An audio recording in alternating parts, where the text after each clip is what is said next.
Patrzcie, jakie słonko. Czy to nie cudne?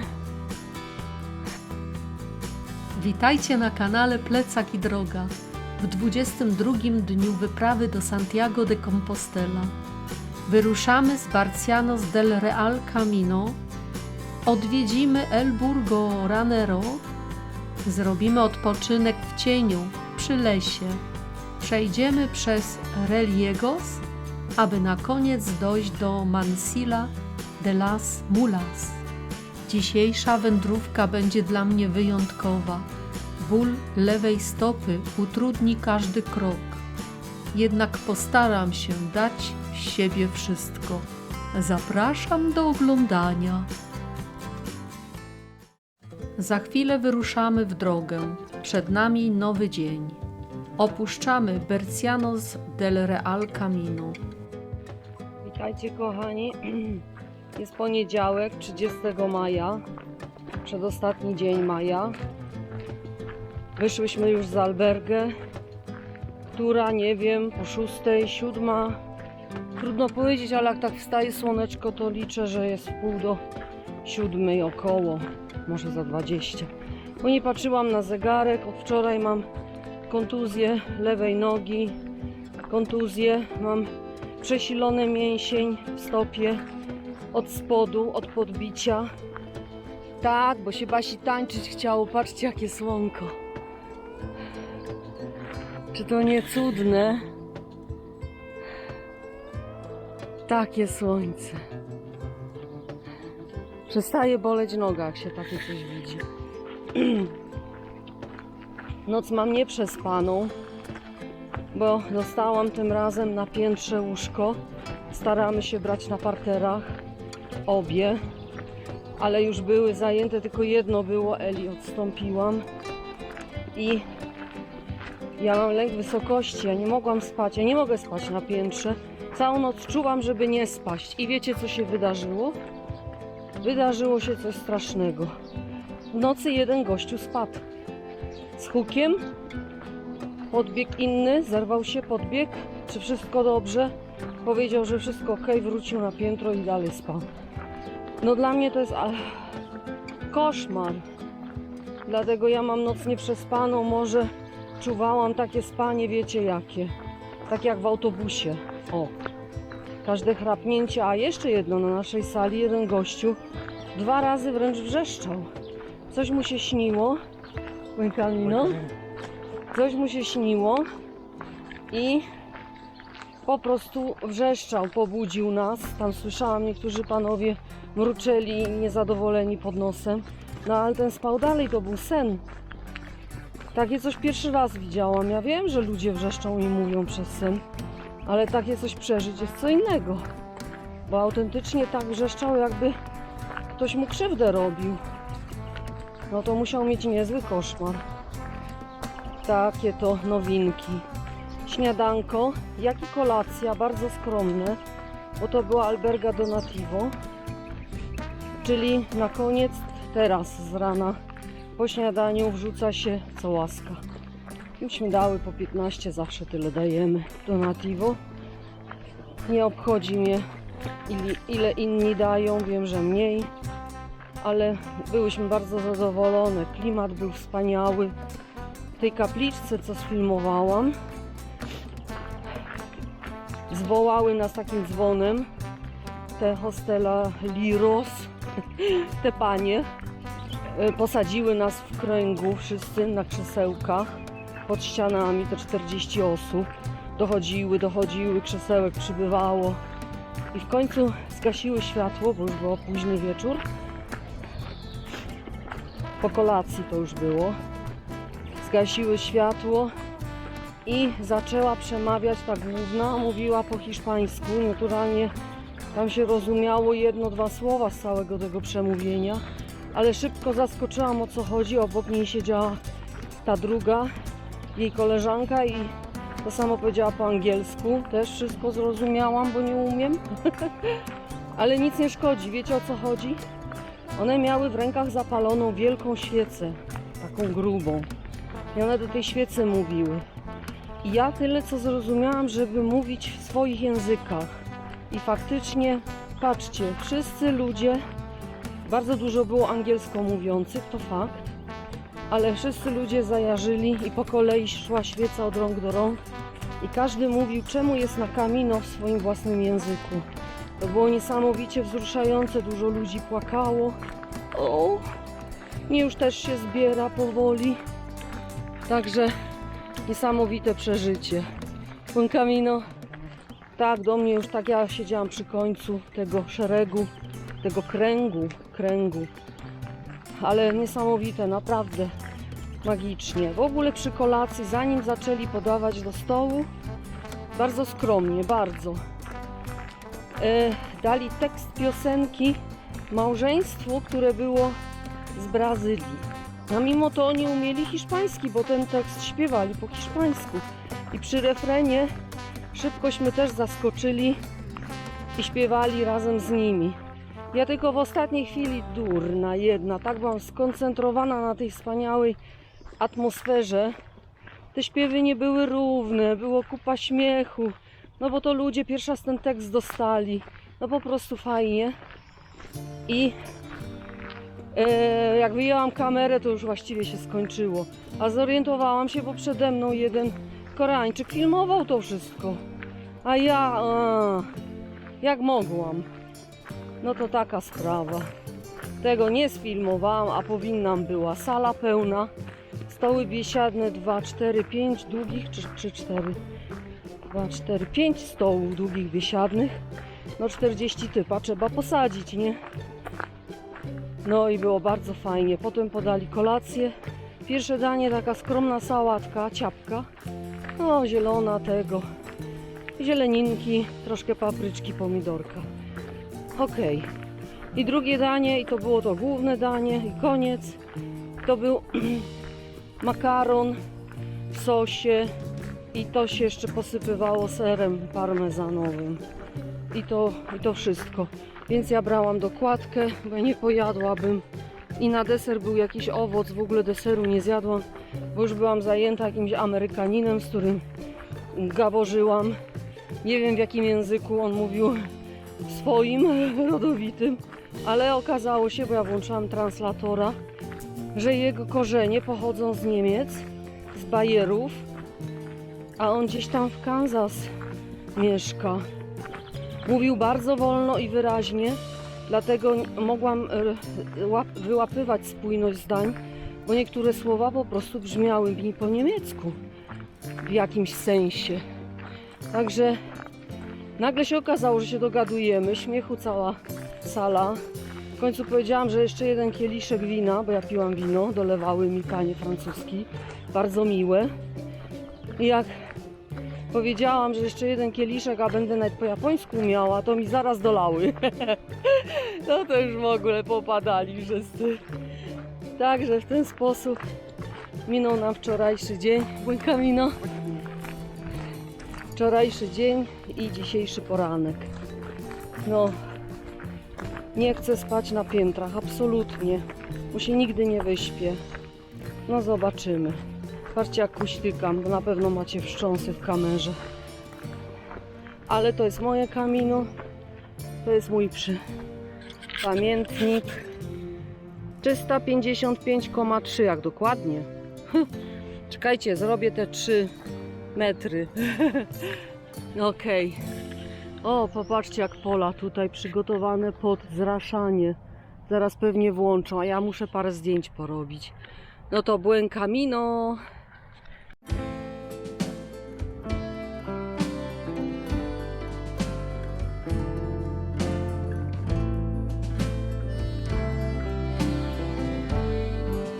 Zobaczcie, jakie tutaj jest gospodarstwo rolnicze. Tak sobie przechodzę, patrzę. I już się poczułam jak na praktyce. O, no. Więcej kamieni nie mogło być. Patrzcie. Moja biedna noga. Na paluszkach. A na pewno to robią, że jak zleci deszcz.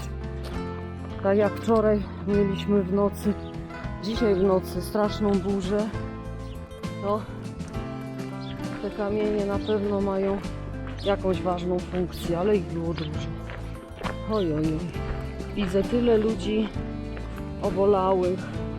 Jest tu jedna Polka, bośmy w naszej Alberdze spotkali małżeństwo polskie i ona idzie dzisiejszy etap bardzo powolutku. Nie, ona chyba pojedzie transportem, przepraszam, bo w której nodze? Chyba też w lewej, nie w prawej, piszczel z przodu. Coś tam jej się stało, jakiś stan strasznie zapalny. Bierze już od 2 dni tabletki przeciwbólowe, przeciwzapalne i dzisiaj plan do lekarza, nie ma żartów. Oby nie musiała przerywać Camino. Chodzili za szybko. Sami się przyznali, że pędzili, że tak, są krócej na drodze Camino od nas i pokonali takie długie odległości. Ale właśnie popatrzcie, ja zaczęłam mieć w 20 dniu, ona też w 20 dniu. Organizm w pewnym momencie mówi nie, tylko że u mnie to gdybym nie tańczyła na tych kamorach przy tym kanale, głupia, ja czułam, że coś nie tak, że powinnam, ale taka byłam szczęśliwa, taka fajna muzyka mi leciała, że jak tutaj się nie cieszyć tym. No ale teraz mam. Prawa noga całkowicie zdrowa, nic jej nie jest, super jest, mogę maszerować, a lewą ledwo stawiam na ziemi. Mam nadzieję, że za jakieś 2-3 km rozchodzę ją w końcu, tak jak wczoraj. Wczoraj szłam ponad 2 kilometry, prawie 3 na palcach najpierw lewej nogi. Nie byłam w stanie stanąć, dopóki grubego plastra nie nałożyłyśmy, naciągniętego. On ściągnął mi te mięśnie. Wczoraj w Alberdze Ela zrobiła mi masaż. Bardzo bolało. No i mówiła, że czuje olbrzymią gulę mięśnia spiętego i masowała dość długo, aż rozmasowała ten mięsień. Rzeczywiście złagodniało. Ale w nocy bolało mnie wszystko. No, oprócz tego, że nie lubię spać wysoko, to jeszcze bolało. Nie wyspałam się w ogóle. Ale mimo wszystko jestem zadowolona. Bo to jest właśnie Camino. Z dobrymi i złymi rzeczami. Ja chcę dojść do Santiago. Będę bardzo uważać i już nie będę tańczyć na kamieniach. Tylko jak gdzieś jakaś będzie grupa, to się dołączę. Tak, w takich normalnych warunkach. Przepraszam, nawet nie poczułam, że kamera była lekko skrzywiona. No, patrzę pod nogi z górki. To jest mój pamiętnik, pamiętać. To nie jest jakiś reportaż telewizji polskiej, reporterka Basieńka, tylko to jest mój pamiętnik. Coraz lepiej mi się stawia nogę. Widzicie, jak z wami rozmawiam, to coraz lepiej mi się stopę stawia. Dziękuję, że jesteście. Trzymajcie się ciepełko. Zaraz wstajecie, jecie śniadanka. Wy może już nawet wstaliście. To ja maszeruję. I jestem bardzo szczęśliwa. Naprawdę, mimo że boli. Wiem, że żyję. Czuję, że żyję.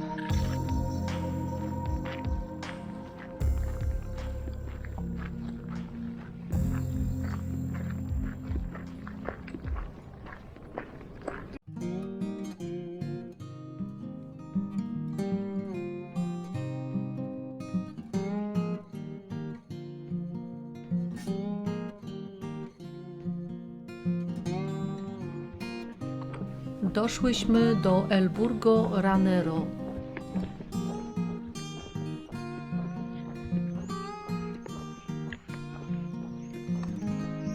To niewielka miejscowość położona w prowincji León.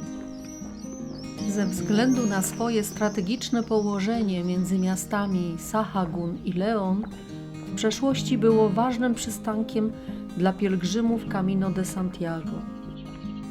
Ma typowy dla wsi położonych na szlaku pielgrzymkowym układ ulic, a jedna droga nosiła dawniej nazwę Camino Frances. Pierwsza część nazwy wioski pochodzi od słowa burgo, które oznacza gminę lub osadę.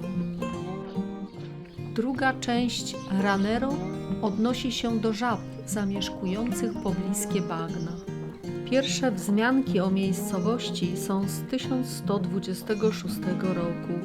Kościół parafialny jest poświęcony świętemu Piotrowi. Pochodzi z XVI wieku i łączy style gotycki i renesansowy. W nocy była straszna burza. Odczuwa się to. Przynajmniej rano bardzo odczuwaliśmy. Było fajnie, rzeźko, wilgotno. Ale i wiaterek taki jest też już inny. Słoneczko, ja wiem, pewnie 7 jest, może po 7. A sprawdzę, który. O, 9:48, to ile my już idziemy? Nawet nie czuje człowiek, ile przeszedł. Już wam mówię. No, 12 kilometrów. A ja myślałam, że 5. Wow, no nieźle. No już odmówiłyśmy różaniec, wtedy też czas staje w miejscu.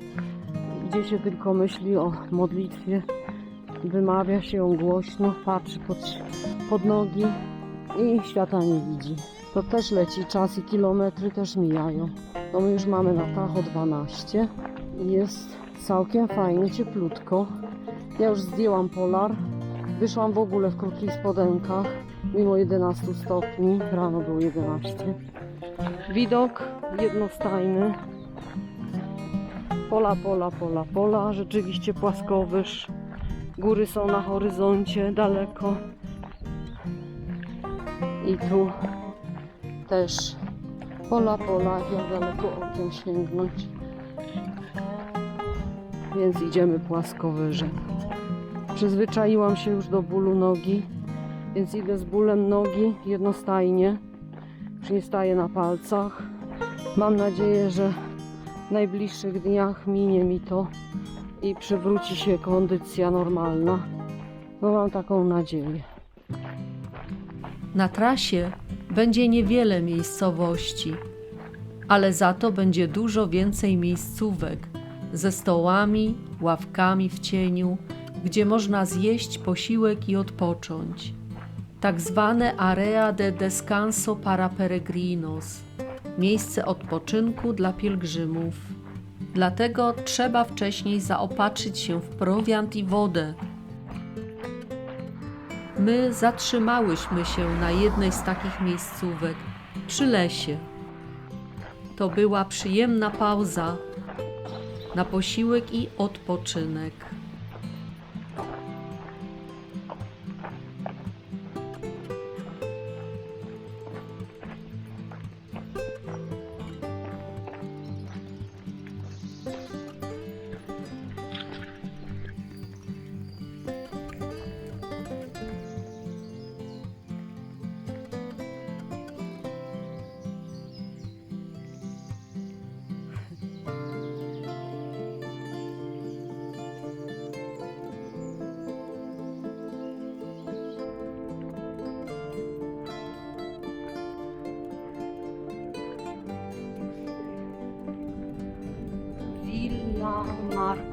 Villa Marco.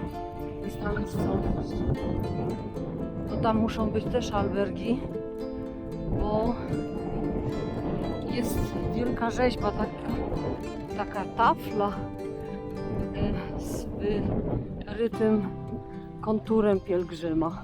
Ale to jest gigantyczne, wielkie, zaraz może drzewa się skończą, to pokażę. Na wszelki wypadek zrobię zdjęcie. Villa Marco. Camino de Santiago.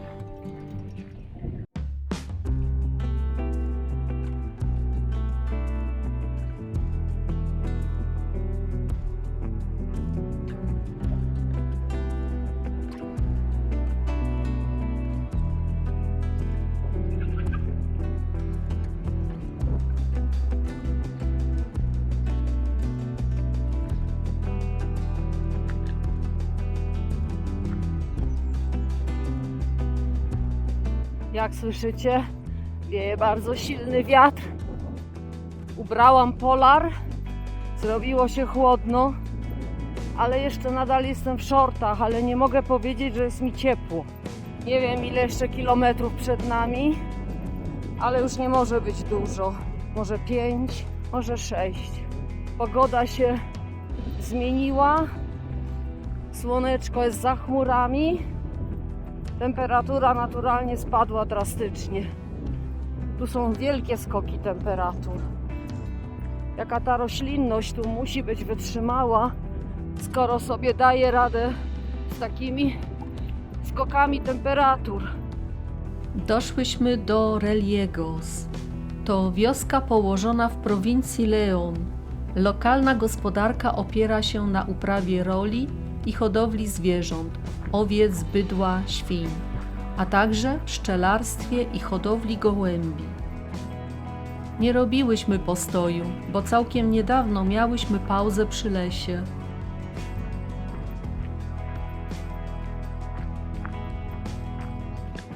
Już przed nami wioska, w której będziemy nocować. Ja znowu kuśtykam.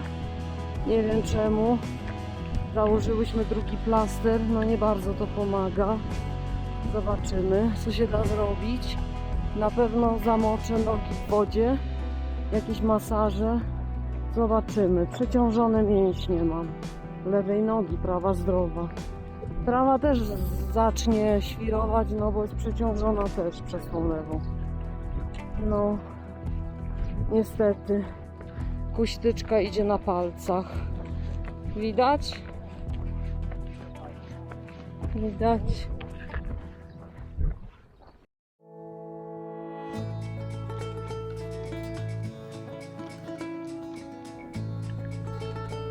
Jesteśmy w Mansilla de las Mulas. Szukamy teraz albergi. Nawet ładnie się miasteczko zapowiada. Pescaderia. Rybny. Coś takiego. Ja już ostatnimi siłami idę. To jest w ogóle cud, że z takimi nogami przeszłam tyle kilometrów. Zdaje się, że zrobiłyśmy 27 kilometrów. A może już tylko o łóżku. Ja dzisiaj w nocy nie spałam, tak drzemałam między wierszami. Też to zmęczenie daje w ciry, jest mi zimno. Mimo że wszyscy w krótkich rękawkach, wszystkim ciepło, jestem osłabiona. A do tego moje stopy. Tu liczymy, że to jest nasza alberga. Zawsze przy kościołach szukamy. Łóżko partylowe, robię coś. Bo znowu się nie wyśpię. Ja nie zasnę na piętrze. Mansilla de las Mulas, w starożytnym Rzymie Lancia. To miejscowość położona w prowincji León w dolinie Mansilla, przy rzece Rio Esla. Do zabytków zaliczyć możemy klasztor świętego Augustyna. Na mocy uchwały parlamentu prowincji utworzono tu muzeum etnograficzne w León. Do kolejnego zabytku zaliczymy mur Mansilla. Pochodzi z 1181 roku. W niektórych odcinkach ma ponad 14 metrów wysokości i 3 metrów grubości. Miał 4 bramy, z których zachowała się w całości brama Arco de la Concepción. Druga brama zamkowa znajduje się w południowo-wschodniej części i jest to wejście na szlak pielgrzymkowy Camino de Santiago. Mansilla jest skrzyżowaniem szlaków Camino de Santiago i Calzada Romana. Kościół Świętego Marcina obecnie jest własnością Rady Miasta i siedzibą Domu Kultury. Kościół Santa Maria został odbudowany w XVIII wieku i stoi na miejscu oryginalnego wcześniejszego. To był dla mnie trudny etap. Doskwierała mi lewa stopa. Po przybyciu do albergi od razu usnęłam. Spałam około 2 godzin. Jeszcze przed kolacją kupiłam nowe sandały trekkingowe w pobliskim sklepie obuwniczym. Męskie, luźne, kosztowały 42 €. Ich filme ganze Zeit am Film. Przeszłyśmy 29,5 kilometra. Nocleg znalazłyśmy w albergę Casa Rural. Niestety nie zanotowałam, ile kosztował nocleg, ile kosztowała kolacja i gdzie jadłyśmy kolację. Jedynie widać na zdjęciach, co zamówiłyśmy na kolację. To wszystko, co przygotowałam na dziś. Jeśli podobał Wam się ten odcinek, dajcie łapkę w górę, zasubskrybujcie kanał Plecak i Droga i kliknijcie dzwoneczek, żeby nie przegapić kolejnych przygód. Żegnam się z Wami, zapraszam na kolejny odcinek i pozdrawiam moim ulubionym pozdrowieniem. Buen camino!